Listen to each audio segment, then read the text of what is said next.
Al-Iman TV, sarana penyubur keimanan. Kaum muslimin dan kaum muslimat, para pemirsa televisi Roja, demikian pula para pendengar radio Roja, pemirsa televisi Al-Iman dan pendengar radio Al-Iman dimanapun Anda berada, semoga senantiasa dirahmati Allah Subhanahu wa Ta'ala, dan semoga kita senantiasa diberikan oleh Allah penjagaan, pemeliharaan dari berbagai hal yang buruk, dari berbagai hal yang kita tidak inginkan, dan Allah Maha Kuasa atas segala sesuatu. Pembahasan kita insyaallah ta'ala pada kesempatan yang baik ini masih tentang hadis Amr ibn al-As radhiyallahu anhu ketika beliau menjelang kematian beliau, ketika menjelang kematian beliau. Dan telah dibaca hadis ini juga dijelaskan sebagian dari pelajaran-pelajaran yang penting tentang hadis, bagaimana keadaan Amr ibn al-As radhiyallahu anhuma ketika beliau akan menghadapi al-maut, kematiannya. Di sana atau dalam hadis ini dijelaskan, beliau menghadap ke tembok sambil menangis yang panjang, lalu diingatkan oleh putranya yaitu Abdullah bin Amr ibn al-As radhiyallahu anhuma tentang bisyarah, yaitu berita-berita gembira yang telah disampaikan oleh Nabi sallallahu alaihi wasallam kepada beliau. Dan di antara yang diucapkan oleh Amr ibn al-As radhiyallahu anhuma, kata beliau, inna afdala ma nu'idduhu syahadat an la ilaha illallah wa anna Muhammadar Rasulullah. Sesungguhnya yang paling afdal kita siapkan untuk diri kita adalah tauhid, adalah beriman kepada Allah dan kepada Rasulnya sallallahu alaihi wasallam. Yang dengannya insyaallah seorang akan diselamatkan oleh Allah Subhanahu wa Ta'ala. Maka beriman pada Allah, beriman pada Rasulnya, dan beriman pada hal-hal yang menjadi kewajiban kita untuk beriman atau untuk mengimaninya, ini adalah bekal yang paling afdal, bekal yang paling berarti bagi seorang mukmin ketika dia akan meninggalkan dunia ini dan dia membawa bekal itu untuk di alam barzakh dan untuk di akhirat kelak. Maka kita berdoa dan mohon pada Allah Azza wa Jalla agar kita ditetapkan hati-hati kita dan iman, istiqamah di atas iman dan Islam, di atas tauhid dan di atas sunnah Nabi sallallahu alaihi wasallam. Kemudian juga Amr ibn al-As radhiyallahu anhu, beliau menyebutkan tentang perjalanan hidup beliau yang bertahap dari satu tahapan ke tahapan berikutnya. Dari tahapan di zaman jahiliyah, beliau khawatir kalau mati di saat dalam keadaan kufur kepada Allah, kufur kepada Rasulnya, tentu dia akan masuk neraka. Karena kekufuran itu membawa kepada kufur pada Allah, tidak beriman pada Allah dan Rasulnya. Ini menggiring seseorang atau menjadi penyebab seseorang dimasukkan ke dalam neraka jika dia tidak bertobat, dia tidak beriman pada Allah Ta'ala. Sebagaimana Allah Ta'ala berfirman di dalam surat Al-Anfal ayat yang ke-38.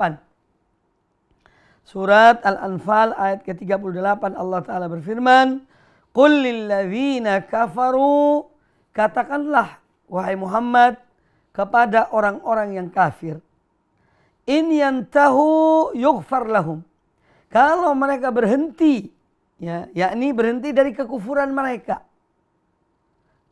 maka mereka akan diampuni oleh Allah Ta'ala.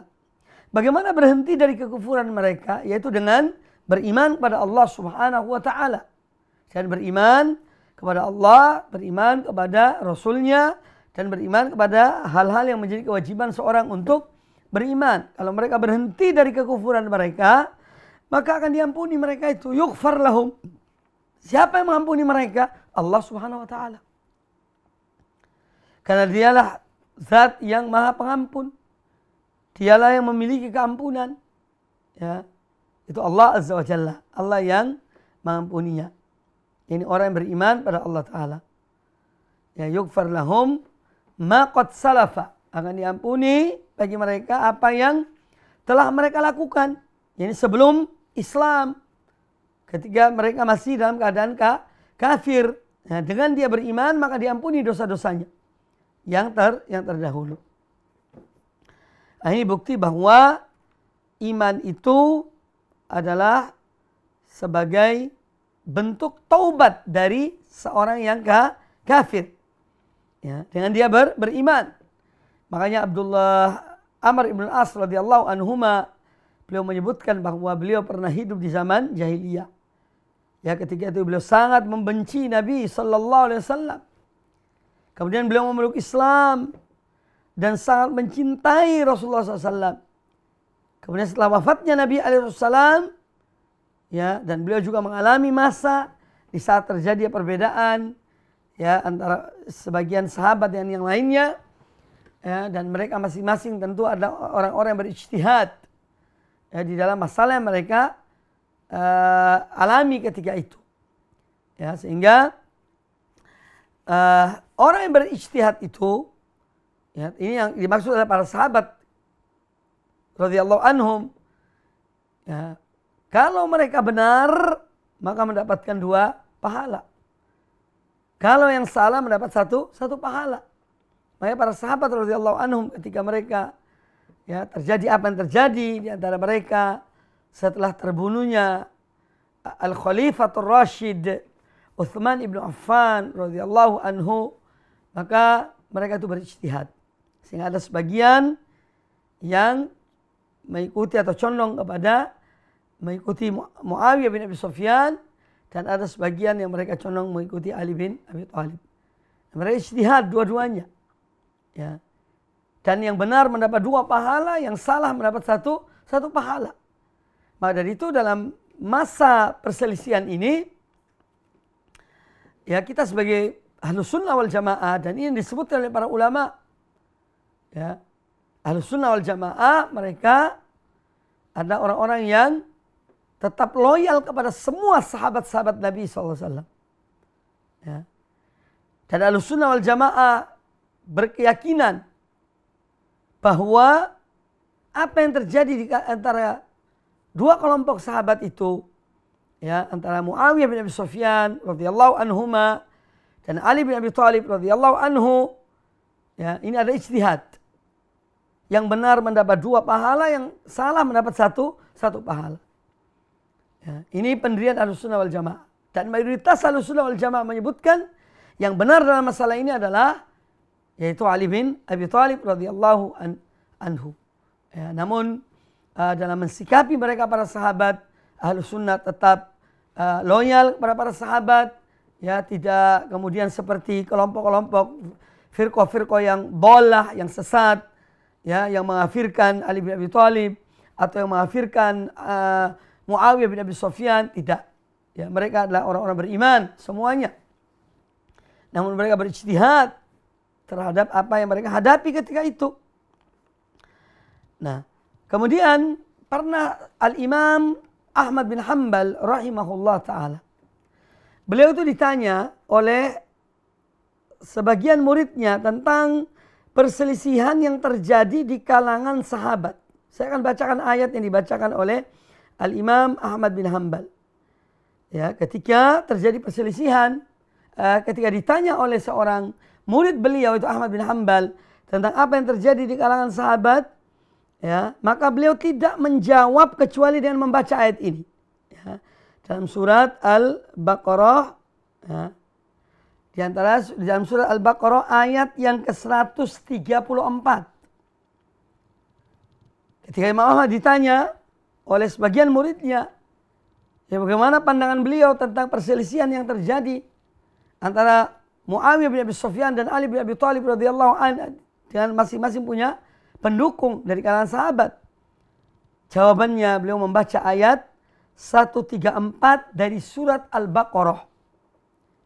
Tilka ummatun qad khalat. Mereka itu adalah umat yang sudah berlalu. laha ma kasabat.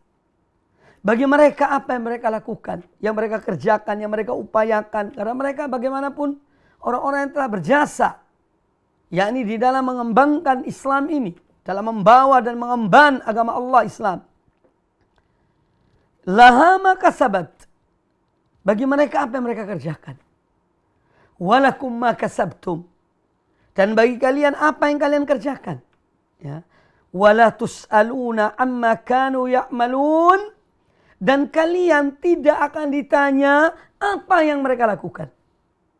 Ya, ini jawaban seorang alim, imam di antara a'immah ahlus sunnah wal jamaah, yaitu Imam Ahmad bin Hanbal rahimahullah ta'ala. Ya, ditanya tentang bagaimana pendapat Anda ya, terhadap perselisihan yang terjadi, peperangan terjadi di kalangan sahabat, maka beliau membacakan ayat ini. Tilka ummatun qad khalat laha ma kasabat walakum ma kasabtum wala tus'aluna amma kanu ya'malun. Itu umat sudah berlalu. Bagi mereka apa yang mereka kerjakan. Bagi kalian apa yang kalian kerjakan. Dan kalian tidak akan ditanya tentang mereka. Subhanallah. Ya. Jadi ayat ini ada dua. Ya, dalam surat Al-Baqarah ayat 134 dan surat Al-Baqarah juga ayat 141. Jadi ada dua ayat yang sama.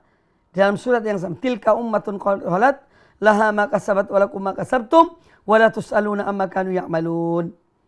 Nah, jadi kaum muslimin rahimani wa rahimakumullah, kita sebagai orang-orang yang mengikuti pemahaman Ahlus Sunnah wal Jamaah, para salafus saleh, dan orang-orang yang mengikuti mereka dengan baik, itulah sikap kita terhadap perselisihan di kalangan sahabat. Mereka sudah berlalu. Apa yang kita lakukan kita? Mereka para sahabat, Masya Allah. Ya, Allah ridha pada mereka. Radhiyallahu anhum. Ya. Waradu'an, dan mereka ridha pada Allah. Ya, maka ayat ini menjelaskan bahwa kita tidak akan ditanya tentang mereka. Oleh karena itu apa yang kita lakukan, itu yang kita ditanyakan oleh Allah Subhanahu wa ta'ala. Apa yang kita kerjakan, apa yang kita amalkan, apa yang kita lakukan selama hidup kita ini, itu yang kita akan mempertanggungjawabkannya di hadapan Allah Subhanahu wa ta'ala. Ya, maka dari itu sebuah pelajaran yang sangat indah, sangat adil, ya, diajarkan kepada kita oleh Imam Ahmad bin Hanbal. Ketika ditanya tentang bagaimana pendapat Anda tentang mereka yang berselisih di kalangan para sahabat, mereka yang berbeda pendapat di kalangan sahabat. Ya, itu jawaban beliau rahimahullah ta'ala. Nah, masa-masa ini dialami oleh Amr ibn al-As di masa jahiliyah. Kemudian masa ketika demikian kokohnya Islam di zaman Nabi SAW, ya, dan beliau sangat mencintai Rasulullah SAW. Kemudian di masa ada apa yang terjadi, semua telah dilewati oleh Amr ibn al-As radhiyallahu anhu. Kemudian hadis ini juga memberikan kepada kita pelajaran, ya, ketika baiat yang dilakukan oleh Amr ibn al-As kepada Nabi sallallahu alaihi wasallam, dan beliau meminta syarat ketika Rasulullah mengulurkan tangannya untuk bersalaman dengan atau untuk baiat dengan membaiat Amr ibn al-As, maka Amr ibn al-As kemudian menarik tangannya. Kata Rasulullah, kenapa kamu berbuat demikian? Ya. Kata Amr bin As, ya Rasulullah, aku ini ingin bersyarat. Ya. Aku ingin engkau membaiat atau aku membaiatmu itu dan bersyarat. Apa syaratnya? Kata Nabi SAW kepada Amr bin As. Ya. Kata Amr bin As radhiyallahu an, qultu yughfar li. Aku minta syaratnya aku diampuni oleh Allah Ta'ala. Subhanallah. Bukan syarat duniawi. Aku diberikan harta, diberikan kedudukan. Ya, bukan. Tapi yang diminta oleh Amr ibn al-As, syarat agar beliau ketika dibaiat oleh Nabi SAW, yakni Allah mengampuni aku. Ampunan yang diinginkan. Bukan duniawi. Amr bin As tidak mengatakan, ya Rasulullah, kalau aku masuk Islam, angkat aku menjadi panglima perang misalnya dalam satu peperangan. Atau berikan aku baitul mal, aku yang memegang duit harta negara. Ya, tidak. Semua itu tidak disebut. Tapi yang disebut adalah syaratnya agar aku yang diampuni oleh Allah Subhanahu wa taala. Maka Nabi SAW bertanya kepada Amr ibn As radhiyallahu anhu, "Ama alimta anna al-Islam yahdimu ma kana qablah?" Tidakkah engkau mengetahui bahwa Islam itu menghapus dosa-dosa yang sebelum Islam? Sebagaimana dalam ayat 38 surat Al-Anfal yang saya bacakan tadi. Ya. Bahwa orang kafir itu apabila mereka berhenti dari kekufuran mereka dengan beriman pada Allah Ta'ala, mereka akan diampuni oleh Allah Subhanahu Wa Ta'ala. Jadi Islam ini menghapus dosa sebelumnya. Ya. Maka dari itu orang yang non-muslim, kemudian dia mendapatkan hidayah dari Allah Ta'ala, mendapat taufik, petunjuk dari Allah Ta'ala, lalu dia memeluk Islam, maka dosa-dosa yang sebelumnya diampuni oleh Allah Subhanahu Wa Ta'ala. Kalau mungkin di zaman sebelum Islam dia berbuat dosa, berbuat maksiat, berzina, atau yang lainnya lah, ya, dari amal-amal yang jelek, dosa-dosa besar, maka terampuni dengan keislamannya. Ini keagungan Islam. Demikian pula hijrah. Ya, ketika dia berhijrah karena Allah, maka hijrah itu pun akan menghapus dosa-dosa sebelumnya. Ya. Dan Amr ibn As juga demikian. Beliau juga mengikuti hijrah ke Madinah. Ya. Oleh karena itu, hijrah di sini yang perlu dipahami adalah ada dua macam hijrah. Ada hijrah yang disebut dengan hijrah secara hissiyah. Hissiyah itu dengan bergerak, berpindah dari satu negeri ke negeri yang lain. Dari satu negeri, misalnya negeri kafir, ya, kepada negeri muslim. Ini hijrah namanya secara fisik. Hijrahnya mereka para sahabat dahulu, kaum muhajirin, dari kota Mekah ke kota Madinah. Ini secara hissi. Ya. Dan fisik mereka berpindah, meninggalkan harta benda mereka, meninggalkan sanak famili mereka di kota Mekah, mereka pindah ke kota Madinah. Ini hijrah secara fisik, secara hissi, ya, dilihat, ya, dengan dirasa, dilihat dengan mata kepala, ya. Yang kedua, ada hijrah yang bersifat maknawiyah. Jadi ada hijrah hissiyah dan ada hijrah maknawiyah. Hijrah maknawiyah itu sebagaimana disabdakan oleh Nabi SAW, wal muhajiru man hajara manahallahu an. Orang yang berhijrah itu adalah orang yang meninggalkan apa yang dilarang oleh Allah Ta'ala. Ini hijrah secara maknawiyah. Nah, ketika dia sebagai seorang muslim, banyak berbuat dosa, banyak berbuat maksiat, kemudian dia tinggalkan maksiat-maksiat itu. Dia tinggalkan dosa itu. Maka dia bagian dari makna hijrah. Ya, bagian dari makna bahwa dia telah hijrah dari perbuatan dosa kepada perbuatan ketaatan. Ini namanya hijrah secara maknawiyah. Secara maknawiyah. Kemudian yang ketiga yang disebutkan oleh Nabi SAW, wa annal hajja yahdimu ma kana qablah. Dan bahwasanya ibadah haji itu juga akan menghapus dosa-dosa sebelumnya. Orang yang melakukan ibadah haji, hajinya dia mendapatkan haji yang mabrur, maka Allah akan mengampuni dosa-dosanya. Kalau dia pernah berbuat dosa, bermaksiat pada Allah Ta'ala. Ya. Jadi ibadah haji itu akan menghapus dosa-dosa sebelumnya. Dan ini tentu yang harus dipahami adalah dosa yang tidak ada hubungannya dengan manusia. Yaitu dengan hak-hak manusia. Kalau ada seorang, dia mengambil hak saudaranya, entah itu harta misalnya, atau yang lainnya. Dia mengambil tanpa hak. Dia hutang, tidak membayar hutangnya. Lalu kemudian misalnya ibadah haji. Ya. Maka masalah-masalah berkaitan dengan hak-hak manusia itu tidak termasuk yang diampuni di sini. Jadi yang diampuni oleh Allah Ta'ala dosa-dosa dia dengan Allah, antara dia dengan Allah Subhanahu Wa Ta'ala. Ya mungkin pernah maksiat, pernah berzina, naudzubillah min dzalik, atau pernah minum khamr, ya, atau yang lainnya dari amal-amal perbuatan dosa antara dia dengan Allah Ta'ala. Dia pernah meninggalkan sholat 5 waktu. Kemudian dia melakukan ibadah haji dan bertobat. Sekembalinya dari haji dia tidak lagi melakukan perbuatan-perbuatan dosa itu. Ya. Dia tidak lagi meninggalkan sholat. Ya, maka dosa dia ketika sebelum haji itu terhapus. Dengan dia melakukan ibadah haji. Tapi kalau hal yang berkaitan dengan hak-hak manusia atau antar manusia, ini tetap akan dituntut. Makanya penyelesaiannya adalah di dunia ini. Seorang punya hutang, bayar hutangnya. Bayar hutangnya.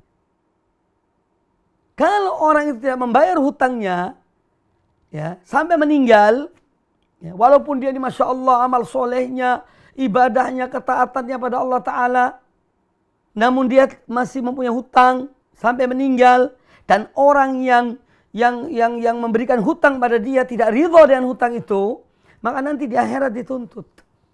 Di akhirat akan dituntut. Kalau tidak diselesaikan di dunia ini. Maka dari itu hak-hak antar manusia ini segera diselesaikan. Kita mempunyai hutang, bayar hutang pada orang yang kita berhutang padanya. Kita mempunyai kesalahan pada seorang, minta maaf. Ya, jangan gengsi. Ya. Gengsi ini kadang-kadang menjadikan seorang tertutup matanya dari kebenaran karena gengsi. Ya, karena menjaga dirinya. Ya. Naudzubillah, itu termasuk kesombongan. Seorang yang bersalah dan tidak mau meminta maaf, ini adalah menunjukkan kesombongan dan keangkuhannya. Ya. Orang yang baik ketika dia berbuat kesalahan, dia minta maaf pada orang yang dia lakukan kesalahan itu. Ya. Ini yang mulia. Ya. Ini yang mulia. Jadi bahwa Islam menghapus dosa-dosa sebelum seorang memeluk Islam. Ya, kemudian juga ibadah haji dan hijrah menghapus dosa-dosa yang sebelumnya. Ini semua tentu kaitannya dengan ya hak-hak yang berkaitan dengan antara dia dengan Allah Subhanahu wa taala. Adapun ketika dia mempunyai beban dan hak-hak manusia, maka ini harus tetap dia menyelesaikannya ketika di dunia ini. Kalau tidak diselesaikan di dunia ini, maka nanti di akhirat amal-amal kebaikan dia orang yang orang muslim itu tadi akan dibayar, diberikan kepada orang yang terzalimi, yang diambil haknya, yang diambil hartanya. Ya, dia akan membayar dengan amal soleh, bukan lagi dengan duit, bukan lagi dengan harta, tapi dengan amal soleh. Baik kaum muslimin dan kaum muslimat rahimakumullah. Kemudian juga diantara yang diambil dari hadis Amr ibn al-As radhiyallahu anhuma, yaitu husnudzon kepada Allah Subhanahu wa taala, terutama ketika seorang dalam keadaan menghadapi kematian. Kita melihat dalam kisah ini, Amr bin As radhiyallahu anhu, beliau menangis ketika menghadapi kematiannya. Ya, beliau membalik badannya menghadap ke tembok. Kemudian diingatkan oleh putranya, ya, yaitu Abdullah bin Amr ibn As. Wahai ayahku, bukankah Nabi SAW telah memberikan berita gembira kepada engkau dan begini dan begitu? Ya, ini supaya seseorang itu selalu husnudzon pada Allah Ta'ala. Apalagi dalam kondisi menghadapi al-maut. Menghadapi kematian. Tidak ada jalan keluar, jalan yang lain. Ya, kecuali dengan husnudzon pada Allah Ta'ala.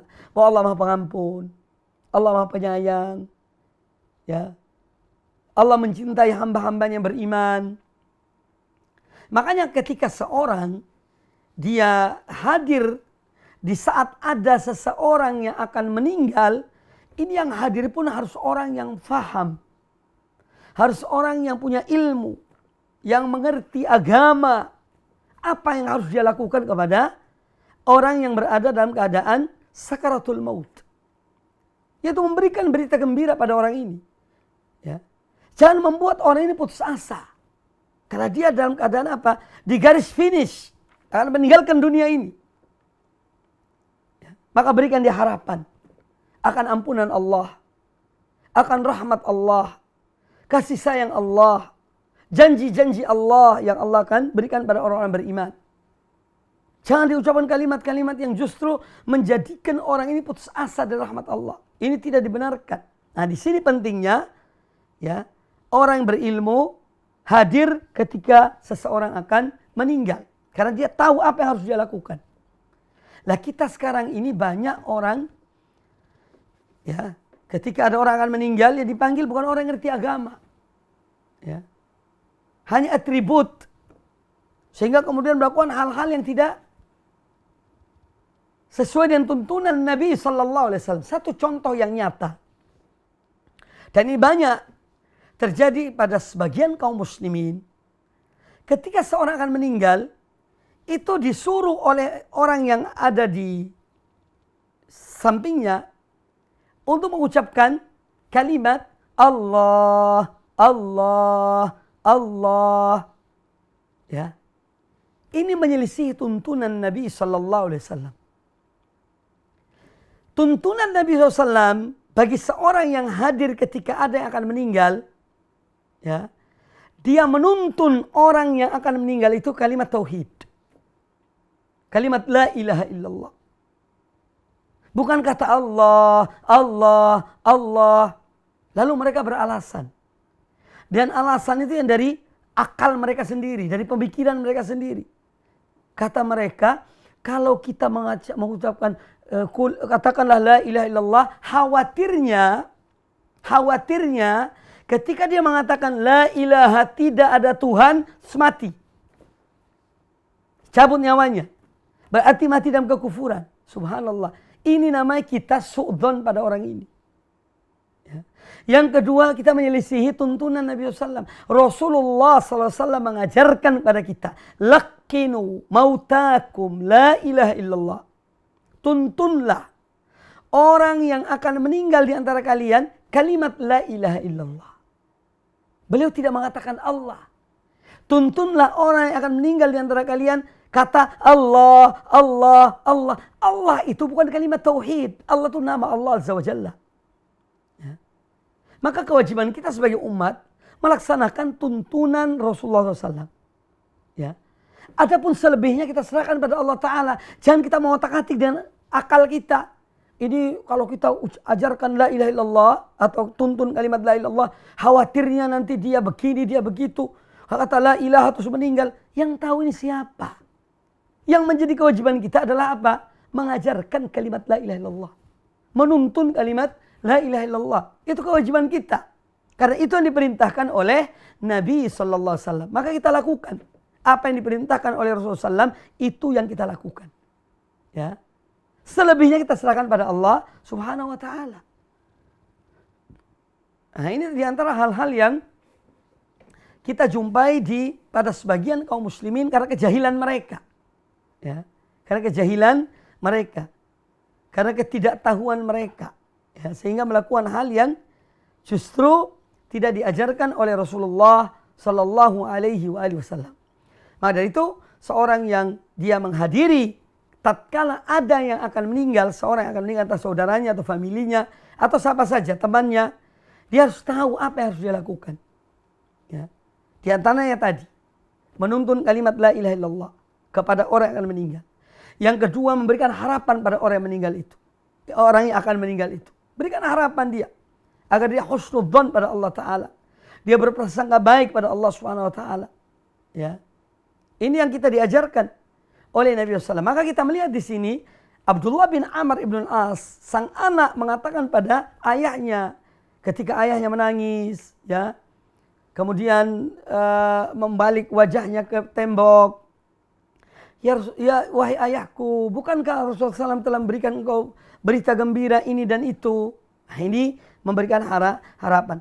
Nabi SAW bersabda dalam hadis yang sahih riwayat Imam Muslim, ya, dari Abu Hurairah radhiyallahu anhu, Kata Nabi alaihissalam, la yamutanna ahadukum illa wa huwa yuhsinu dhanna billahi azza wa jalla. Apa artinya?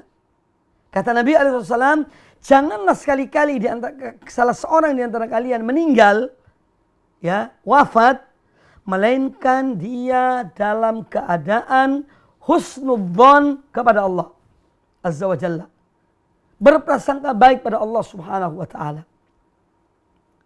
Ya. Jadi ini tuntunan Nabi SAW. Hendaknya seorang selalu husnudzon pada Allah, berprasangka baik pada Allah ta'ala. Ya. Apalagi di saat-saat dia akan meninggal. Ya. Di saat akan meninggalkan dunia ini. Nah, di sini pentingnya ilmu dan orang berilmu yang berada di sisi seseorang yang akan meninggal dunia. Hendaklah orang yang berilmu yang ada di situ. Jangan asal lihat orang ditangkap, dipegang, masuk. Tolonglah baca-baca, tidak tahu apa qomat kami, tidak tahu apa yang dibaca. Ya. Kita harus berilmu. Sehingga kita menggiring, membawa, ya, orang yang akan meninggal ini meninggal di atas sunnah Nabi sallallahu alaihi wa alihi wasallam. Kaum muslimin, kaum muslimat rahimani wa rahimakumullah. Kemudian hadis ini menjelaskan kepada kita tentang bagaimana para sahabat Nabi SAW, mereka begitu memuliakan Nabi SAW, menghormati beliau. Ya. Makanya kata Amr ibn As radhiyallahu anhu, seandainya ada orang bertanya pada aku untuk mensifati, yaitu menggambarkan wajah Nabi SAW, aku tidak akan mampu. Kemudian beliau menyebutkan alasannya, karena tidak pernah aku memandang beliau dengan mata sepenuhnya kepada beliau sallallahu alaihi wasallam. Karena apa? Beliau adalah seorang yang harismatik, orang yang berwibawa, dan para sahabat sangat menghormati Nabi sallallahu alaihi wasallam, tapi tidak mengkultuskan beliau. Menghormati itu bukan mengkultuskan. Nah, kita jumpai ada sebagian kaum muslimin yang mereka mengkultus. Jangankan Nabi alaihi wasallam, ada orang-orang dianggap keramat, wali-wali, ada dongeng-dongeng yang mereka ceritakan, ya, untuk menariskan dakwah mereka, ya, untuk mengelabui kaum awam. Wah, dongeng-dongengnya Masya Allah. Ya. Dongeng-dongengnya Masya Allah. Fulan begini, wali fulan begitu. Ya. Subhanallah. Makanya di sini pentingnya ilmu. Supaya kita tidak tertipu dengan dongengan-dongengan itu. Ya. Dan dongengan-dongengan tersebut. Ya. Kalau kita punya ilmu, kita akan tahu. Ya, ini hak, ini batil. Ini benar, ini salah. Ya. Ini tauhid, ini syirik. Ini sunnah, ini bid'ah, dan seterusnya. Karena apa? Ilmu. Ya. Makanya ilmu adalah penerang. Ilmu itu nur. Ya. Ilmu itu cahaya yang menerangi seseorang di tengah kegelapan kejahilan. Itu dan ilmu. Ya. Makanya kita atau sebagai orang tua, kita jangan memikirkan dalam arti memaksimalkan, mengoptimalkan pikiran kita untuk anak-anak kita itu harta yang kita tinggalkan. Ya. Saya harus siapkan harta untuk anak-anak saya. Fulan sekian, fulan sekian, fulan sekian. Tapi kita lupa dan lalai tentang agama mereka. Tentang akidah mereka. Ya. Tentang belajar mereka. Karena apa? Rezeki itu sudah tercatat. Ya. Allah subhanahu wa ta'ala telah menetapkan bagi setiap orang hambanya yang lahir di muka bumi ini sudah ada rezekinya. Ya. Sudah dijamin oleh Allah ta'ala. Boleh seorang memikirkan mereka, ya ada harta alhamdulillah, ya dia tinggalkan sedikit untuk mereka. Tapi itu jangan segala-galanya. Harta bukan segala-galanya. Tapi siapkan mereka, akidah mereka, ilmu agama mereka, sehingga mereka ini mantap dalam hidupnya. Ya. Ini harus kita pikirkan. Ya. Bagaimana mendidik mereka. Nabiullah Ya'qub alaihissalam, ketika beliau akan meninggal, beliau bertanya pada anak-anaknya. Ya. Ma ta'buduna min ba'di. Kalian ini kalau aku meninggal, sepeninggalku ini, siapa yang kalian sembah? Apa yang kalian sembah? Kata mereka, kami menyembah Tuhanmu dan Tuhan ayah-ayahmu, yang nenek moyangmu, ya, Ishak, ya, dan Ismail dan Ibrahim. Kami menyembah sembahan yang satu. Itu yang dipesan oleh sang ayah. Yang ditanyakan, kalau aku meninggal kalian menyembah siapa?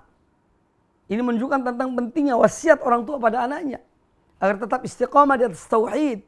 Istiqamah di atas sunnah Nabi SAW, berbuat baik pada manusia, pada hamba-hamba Allah. Menjaga hablum minallah dan hablum minan nas. Ya. Itu pesan-pesan yang seyogianya ditanamkan, disampaikan kepada anak. Jangan kali bagi warisan. Oh, rumah ini untuk fulan, rumah ini untuk fulan, rumah ini untuk fulan. Ya. Boleh saja seorang meninggalkan harta, tidak dilarang dalam agama. Tapi itu bukan segala-galanya. Itu bukan jaminan dan itu bukan segala-galanya. Tapi didiklah anak-anak kita dengan iman, dan tauhid, dan akidah yang benar, dan sunnah Nabi SAW, dan akhlak yang mulia. Ya, sehingga dia bisa menjaga hubungannya dengan Allah dan hubungannya dengan sesama manusia. Ya, hablum minallah dan hablum minan nas. Ya. Ini yang terpenting. Menjadi warisan bagi anak-anak kita.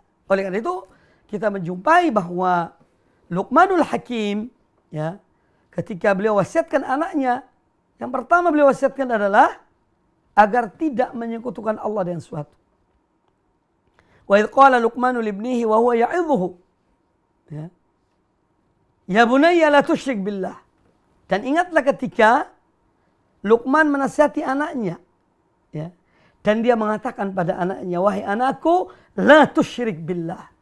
Inna syirka la zulmun azim. Jangan kamu menyekutukan Allah, sungguhnya kesyirikan itu adalah kezaliman yang amat besar. Itu pesan orang-orang alim. Pesan para anbiya kepada anak-anak mereka. Pesan orang-orang yang saleh. Ya, ini pola berpikir seperti ini, cara berpikir inilah yang harus kita tanamkan pada anak-anak kita. Ya, dan pada kebanyakan kaum muslimin yang melihat harta adalah segala sesuatu. Seakan-akan sudahlah harta ini yang menjadi segala sesuatu. Yang akan memperbaiki anaknya, yang akan melanjutkan hidup anaknya. Ya, tanpa memperhatikan ilmu, tanpa memperhatikan akidah, tanpa memperhatikan ibadah mereka. Ya. Jadi jangan sampai seperti itu. Ya. Kaum muslimin rahimakumullah. Kemudian di antara pelajaran yang diambil dari kisah Amr ibn al-As radhiyallahu anhu ketika beliau akan meninggal, yaitu bahwa Nabi alaihissalam melarang ketika ada orang meninggal itu menggiring mayat itu dengan api atau dengan suara tangisan. Ya. Wanita-wanita yang nangis atau orang laki-laki yang menggiring mayat itu dengan tangisan. Ini adalah hukumnya adalah haram, tidak boleh. Ya. Jadi tidak dibenarkan ya, meratapi mayat. Ya. Dilarang dalam Islam. Masih ada dijumpai sebagian kaum muslimin yang meratapi mayat orang tua mereka ketika meninggal, saudara mereka ketika meninggal, yaitu tangisan yang diikuti dengan kata-kata, dan kata-katanya tidak bagus. Ya. Kata-katanya itu jelek yang diucapkan oleh mereka. Ini hukumnya tidak boleh, hukumnya haram, tidak dibenarkan hal tersebut. Ketika kita diuji oleh Allah Ta'ala dengan satu ujian, di antara kematian, hendaklah menerima dengan ridho, ya, dengan sabar. Ya. Tidak ada manusia yang tidak mati, semua akan mati. Ya. Oleh karena itu, yang terpenting adalah bagaimana kita mendoakan orang yang meninggal itu. Ya. Kita mendoakan orang yang meninggal tersebut, semoga dirahmati Allah, diampuni Allah, dilindungi dari azab kubur, dari azab neraka, dan dia dimasukkan dalam surga Allah Azza wa Jalla. Itu kewajiban kita sebagai yang hidup tatkala diuji oleh Allah Ta'ala dengan kematian dari keluarga kita, saudara kita, orang tua kita. Ya, kita mendoakan mereka. Terimalah dengan sabar.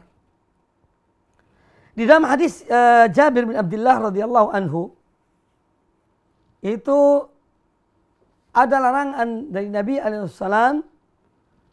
Hadis Abu Hurairah radhiyallahu an, kata Nabi alaihissalam, la tutba'ul janazatu bisautin wala nar. Tidak boleh mengikuti menggiring jenazah itu dengan suara. Jadi suara tangisan. Ya, yakni suara ratapan, wala nar, dan jangan pula dengan menggiring orang mati dengan api. Hadis riwayat Imam Ahmad ya, dan yang lainnya, dan hadis ini adalah hadis yang sanadnya hasan. Termasuk ketika menggiring membawa orang meninggal, kita dianjurkan untuk diam. Bukan teriak-teriak atau membaca bacaan-bacaan tertentu, karena memang tidak ada tuntunannya. Ya, tidak ada tuntunannya membaca suatu ketika menggiring atau menghantar jenazah ke kuburan. Karena apa? Saat itu saat untuk kita merenungkan bahwa orang yang kita antarkan jenazahnya ke kuburan, kita pun suatu saat akan diantarkan seperti orang yang meninggal ini. Sehingga dengan demikian seorang memikirkan, kemudian dia memperbaiki amal perbuatannya, karena dia pun akan mati. Dia akan dimandikan, dia akan dikafankan, dia akan disolatkan, dia akan dikuburkan sebagaimana saudaranya yang meninggal. Jadi saat ketika menggiring seorang jenazah, mengantarkan ke kuburan, saat untuk kita merenungkan. Ya, oleh karena itu tidak ada tuntunan, tidak ada bacaan yang diajarkan oleh Nabi SAW ya, ketika menghantar jenazah. Ya, apalagi teriak-teriak mengantar jenazah. Ya, ini bukan hal yang menjadi contoh, tidak ada contohnya dari Nabi Sallallahu Alaihi Wasallam. Kata Qais bin Ubad rahimahullah ta'ala, kana ashabun Nabi Sallallahu Alaihi Wasallam yakrahuna raf'as sauti inda al-janaiz. Bahwa dahulu para sahabat Nabi Sallallahu Alaihi Wasallam mereka membenci mengangkat suara ketika menghantarkan jenazah itu. Ya. Jadi diam, antar kita renungkan. Ya. Kalau seorang bicara, mungkin bicara tentang kebaikan orang meninggal ini. Ya. Jadi ini yang diajarkan oleh Rasulullah Sallallahu Alaihi Wasallam. Kemudian hadis ini juga menjelaskan kepada kita tentang larangan duduk di atas kuburan. Ya. Makanya kuburan itu sebetulnya, kalau kuburan itu secara yang diatur secara Islami, bahwa dia itu ada jalannya, jalur masuk ke kuburan, kemudian sampai kepada lubang kubur itu juga ada jalan tersendiri. Ya. Atau paling tidak ya tidak menginjak kuburan-kuburan yang ada. Nah sekarang kadang-kadang kita jumpai kuburan itu bertumpang tindih kuburan itu. Sehingga tidak sedikit di antara orang-orang menghantarkan jenazah itu menginjak, naik di atas kuburan, duduk di atas kuburan. Ya, karena memang tidak ada pengaturan yang lebih baik atau yang sesuai dengan sunnah Nabi SAW. Oleh karena itu masih kita jumpai ya adab-adab ketika di kuburan itu bertentangan dengan yang disunnahkan, yang diajarkan oleh Nabi Sallallahu Alaihi Wasallam. Ya. Di antaranya adalah larangan duduk di atas kuburan itu. Ya, larangan duduk di atas kuburan. Kemudian sebagaimana hadis Jabir bin Abdullah radhiyallahu anhuma, kata beliau, Rasulullah sallallahu an yaqudar rajulu alal qabri. Nah, Rasulullah sallallahu melarang seseorang duduk di atas kubur.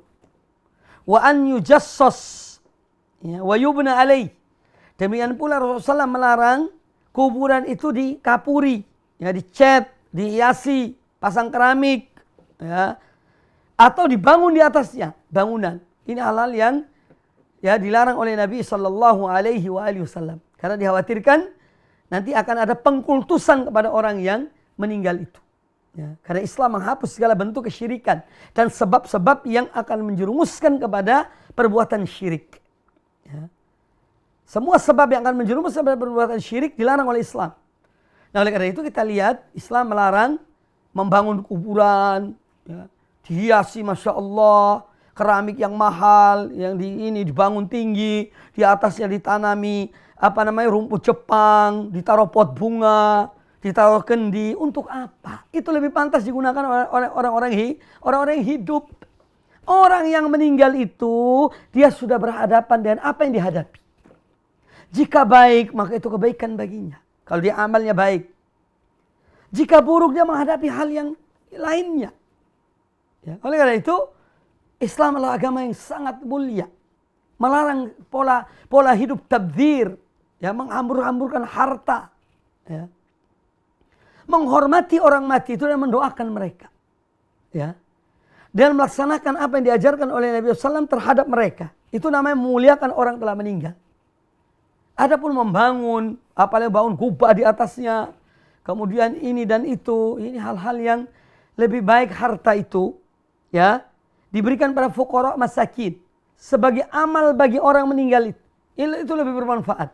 Itu lebih bermanfaat daripada membangun, ya, membuang biaya besar, ya. Dan itu dilarang oleh Nabi sallallahu alaihi wasallam. Kemudian yang juga diambil dari hadis ini yaitu tentang adanya fitnatul qabri. Ketika Amr ibn al-As radhiyallahu anhu, beliau mengatakan, kalau aku meninggal, ya, dan kalian telah menuangkan tanah di atas kuburanku, kata beliau, aqimu haula qabri qadra ma tunharu jazur. Kalian tetap di dekat sekeliling kuburku itu, ibarat waktunya seperti sembelihan seekor unta. Ya.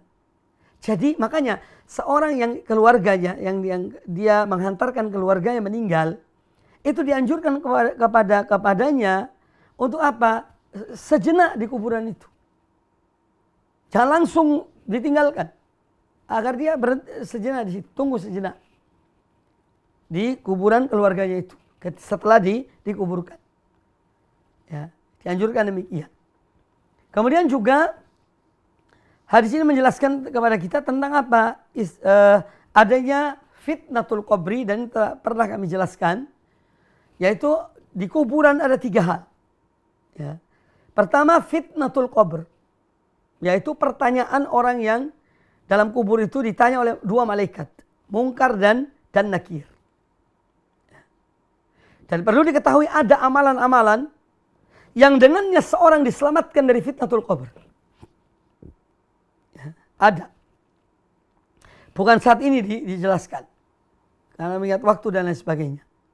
Jadi ada fitnatul qabr, yaitu su'alul malakain al-mayyita fi qabrihi, ya, an rabbihi wa dinihi wa nabiyihi. Itu namanya fitnatul qabr. Pertanyaan 2 malaikat kepada orang yang meninggal dalam kuburnya tentang 3 perkara. 3 pertanyaan. Man rabbuka, siapa Tuhan? Wa ma dinuka, apa agamamu? Wa man nabiyuka, dan siapa nabimu? Ya, ini 3 pertanyaan. Ini namanya fitnatul qabr. Kemudian yang kedua, di dalam kubur itu ada azab kubur dan ada naimul qabr, kenikmatan kubur dan azab kubur. Ini kembali kepada pertanyaan tadi. Karena seorang dia bisa menjawab pertanyaan dan memang orang yang soleh di saat dia hidup, maka insya Allah dia selamat dari azab kubur. Maka dia akan diberikan kenikmatan-kenikmatan dalam kubur itu.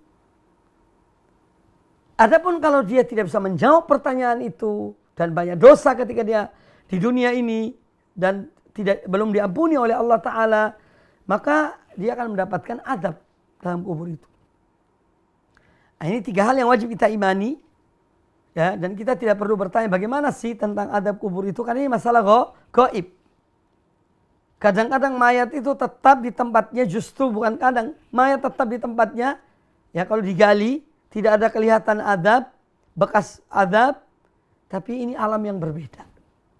Maka jangan kita kiaskan, jangan kita samakan alam yang nyata yang kita lihat ini dengan alam yang di alam kubur. Ya, ini 2 alam yang berbeda. 2 alam yang berbeda. Jadi ini tentang beriman kepada adanya fitnatul qabri, yaitu pertanyaan dua malaikat kepada orang yang meninggal. Kemudian juga yang diambil dari hadis ini atau dari kisah ini, yaitu hendaklah ketika selesai menguburkan jenazah, kita itu mendoakan jenazah itu. Ya.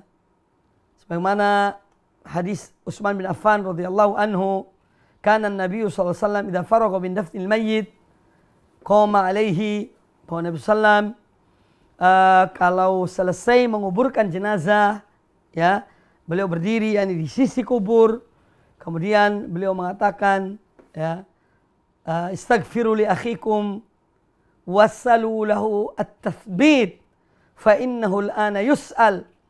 Ya, mohonlah kepada Allah untuk saudara kalian yang meninggal ini, ya, yang baru dikubur ini, mintalah pada Allah ampunan, semoga Allah mengampuninya, dan mohonlah pada Allah supaya dia itu diberikan kekuatan untuk teguh dalam menjawab pertanyaan malaikat, karena dia ditanya. Ini tuntunan-tuntunan yang diajarkan oleh Nabi SAW kepada kita ketika menguburkan jenazah. Maka dari itu kaum muslimin rahimani wa rahimakumullah, apa yang dipelajari, ya, dari hadis ini sangat banyak sekali pelajaran bagi kita, ya, menunjukkan tentang pentingnya orang yang hadir ketika ada yang akan meninggal itu adalah orang yang alim, yang ngerti tentang sunnah, ya. Tentang pentingnya kita ini selalu husnudzon pada Allah Ta'ala, ya. Kalau Allah menetapkan kepada kita suatu ketetapan, jangan kita ini ngamuk dengan ketetapan itu, tapi mari kita introspeksi diri kita. Lah kadang-kadang ada orang diuji oleh Allah Ta'ala dengan satu takdir, ketentuan, marah kepada keadaan yang menimpa dirinya. Ya, jangan, kembalikan pada Allah Ta'ala. Ya. Makanya disebutkan oleh Syekhul Islam Ibnu Taimiyah rahmatullah alaih, dalam menghadapi takdir, ketentuan atau ujian yang Allah berikan pada seorang, manusia itu ada empat golongan. Ada golongan orang yang dia itu tidak senang dengan musibah yang menimpa dirinya, tetapi dia bersabar. Ya. Dia menahan dirinya. Sabar. Yang kedua, ada orang yang ketika dia takdir Allah menimpa dirinya, tentu ini yang dianggap jelek, ya. Ketika takdir Allah menimpa dirinya, itu dia dia itu tidak sekedar sabar, tetapi dia ridho, lapang dadanya dengan ketentuan Allah Ta'ala itu. Dia kembalikan pada Allah Azza wa Jalla. Dia ridho dengan apa yang Allah putuskan baginya. Makanya dia mendapat ridho Allah. Kalian bersabar dapat pahala yang besar di sisi Allah. Kemudian ridho, dia mendapat ridho Allah. Ya. Yang ketiga, ada orang yang ketika dia diuji oleh Allah Ta'ala, dia bersyukur. Dia bersyukur. Dia tahu bahwa di balik ini ada suatu nikmat yang Allah berikan padanya. Dan ujian itu. Ya. Dia bersyukur pada Allah Ta'ala. Makanya Nabi SAW ketika beliau dalam suatu ujian dilihat oleh para sahabat. Dan mereka bertanya pada beliau, "Ya Rasulullah, kaifa haluka?" Ya, apa keadaanmu Rasulullah? Yani ketika ditimpa ujian itu, kata beliau alaihi salatu wassalam, "Alhamdulillah, ya, ala kulli hal. Segala puji hanya milik Allah dalam semua keadaan." Sallallahu alaihi wasallam. Ya, beliau senantiasa memuji Allah meskipun dalam ujian. Kemudian yang keempat, dalam mensikapi suatu ujian yang Allah timpakan pada seorang, itu adalah dia murka dengan ujian itu, marah kepada takdir Allah itu. Makanya kata para ulama, ya, bahwa orang yang murka kepada ketentuan Allah, dia akan dimurkai oleh Allah Ta'ala. Murka dapat murka. Sebagaimana orang yang ridho, dia mendapat ridho Allah. Orang yang bersabar, dia mendapat pahala di sisi Allah. Nah, demikian pula orang yang murka, yang marah dengan ketentuan Allah itu, ya, maka dia akan dimurkai oleh Allah Azza wa Jalla. Oleh karena itu hati-hati. Ya. Manusia ini tidak ada yang luput dari ujian. Ya. Semua akan diuji oleh Allah Subhanahu wa taala. Oleh karena itu ketika seorang diuji oleh Allah taala, kita ini adalah orang-orang yang memiliki Allah Subhanahu wa taala. Jangan berperilaku seperti orang yang lemah imannya. Seperti orang yang tidak punya iman kepada Allah taala.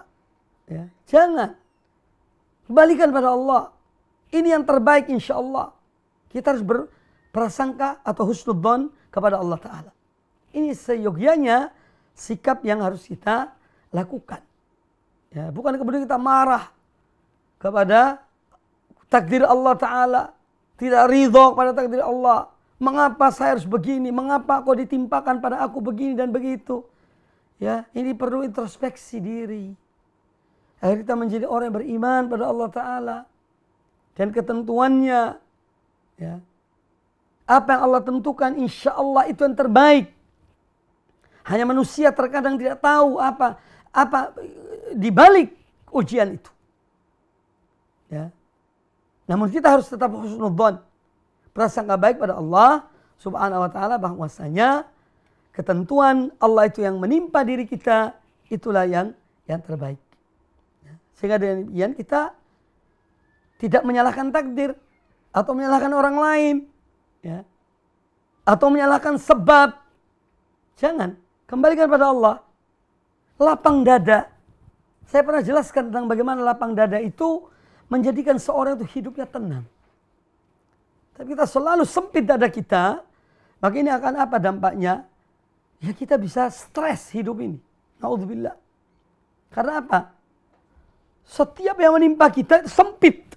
Ya, bahaya. Ini perilaku yang berbahaya. Setiap ujian menimpa kita, selalu sempit dada kita. Ini bisa stres. Tapi sebagai orang beriman pada Allah Ta'ala, kita lihat apa sebabnya. Sehingga kita bisa introspeksi diri. Kita kembalikan pada Allah Ta'ala. Kita memperbaiki diri kita. Memperbaiki amal-amal ibadah kita. Kita husnudzon pada Allah. Ya. Maka seorang insya Allah akan tenang. Ya. Apapun yang Allah timpakan pada dirinya dari satu ujian, maka dia akan menerima dengan lapang dada. Karena apa? Aku husnudzon pada Allah Azza wa Jalla. Prasangka baik pada Allah Subhanahu wa taala. Dan untuk kita introspeksi diri kita. Ya. Kita ini bukan malaikat, kita manusia biasa. Ya. Banyak kesalahan kita lakukan. Jangan merasa diri kita bersih, suci, Masya Allah. Kita paling benar, kita paling hebat. Itu hindari semuanya. Itu hanya akan menimbulkan keangkuhan dalam diri kita.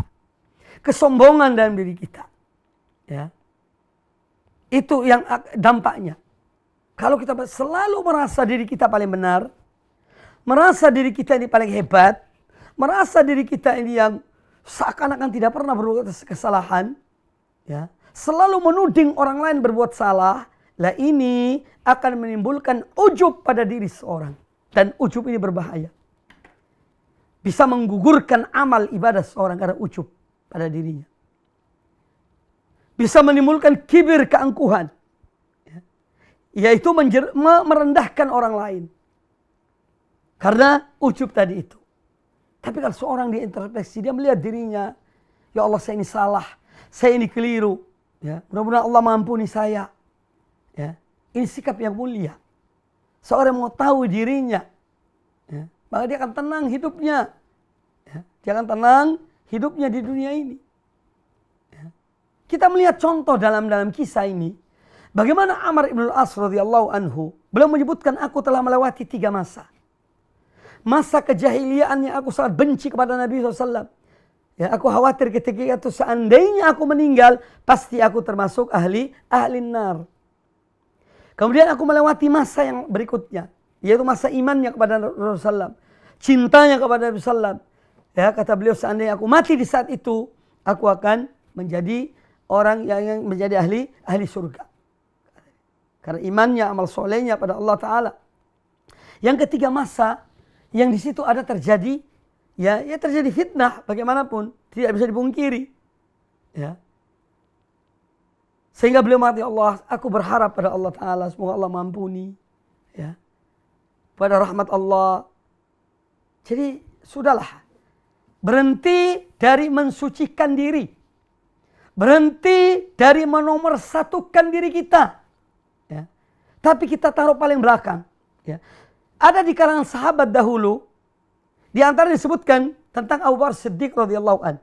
Beliau, kalau melihat ada orang lebih tua dari beliau, beliau mengatakan, ya, orang ini telah mendahului aku dalam kebaikan. Subhanallah. Itu tawadhu'nya Abu Bakar Siddiq radhiyallahu an. Melihat orang lebih tua dari beliau, beliau mengatakan orang ini telah mendahului aku dalam kebaikan. Kalau melihat orang yang di bawah umurnya, ya, beliau mengatakan, aku telah mendahului orang ini dalam keburukan. Ini karena apa? Tawadhu. Tawadhu itu menjadikan seorang mulia. Menjadikan seorang itu mulia. Tapi kibir, ujub, ya, dan sifat-sifat seperti itu akan menjadikan seorang itu rendah.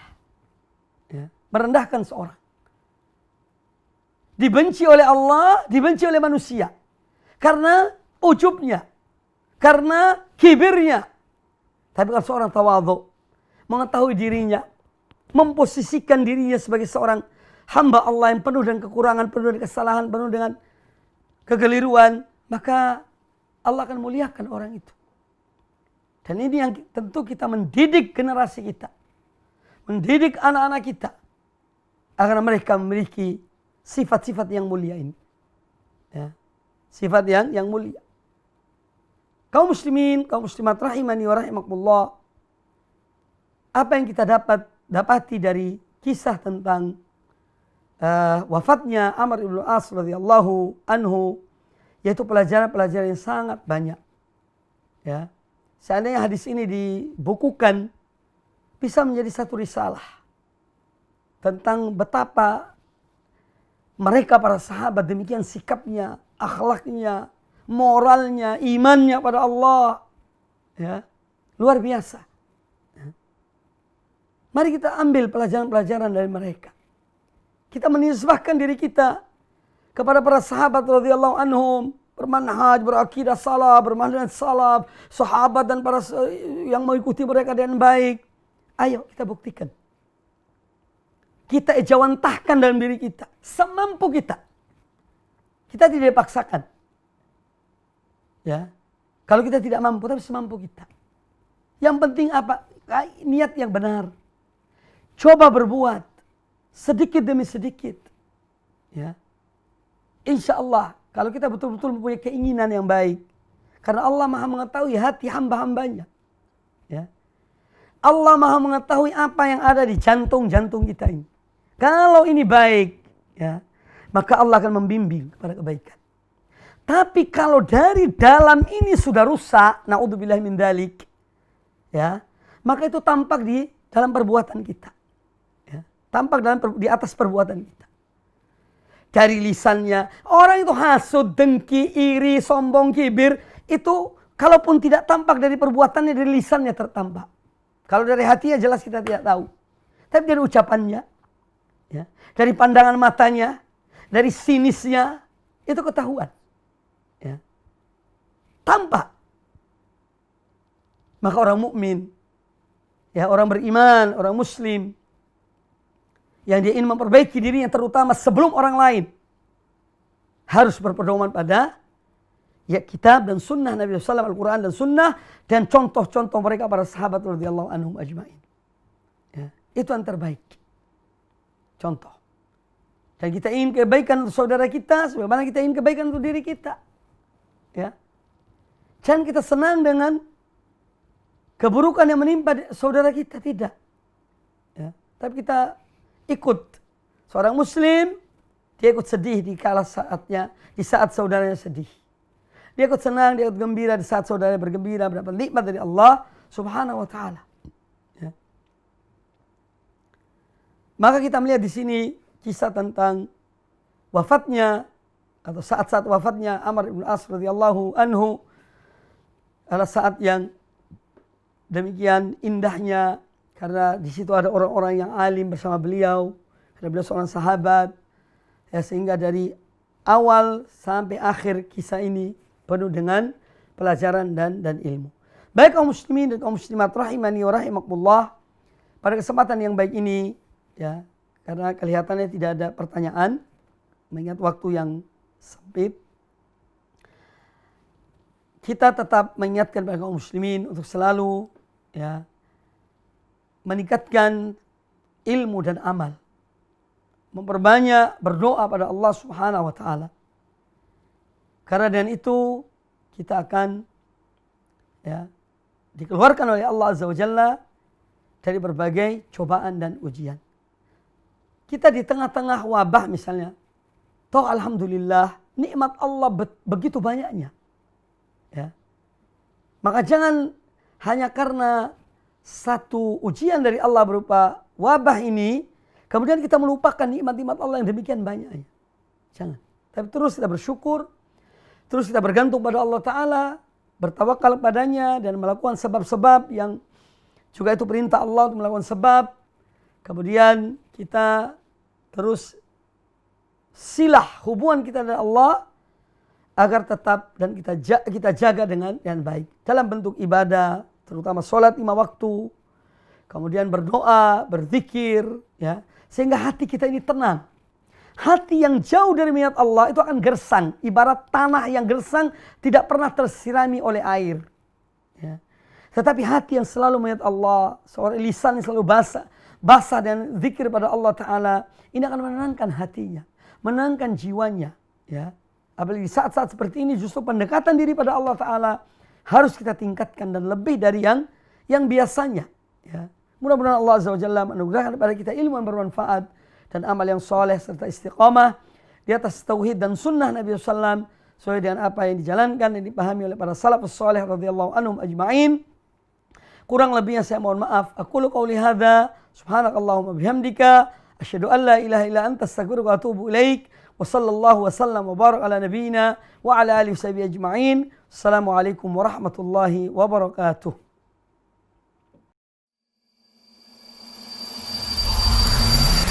Al Iman TV, sarana penyubur keimanan.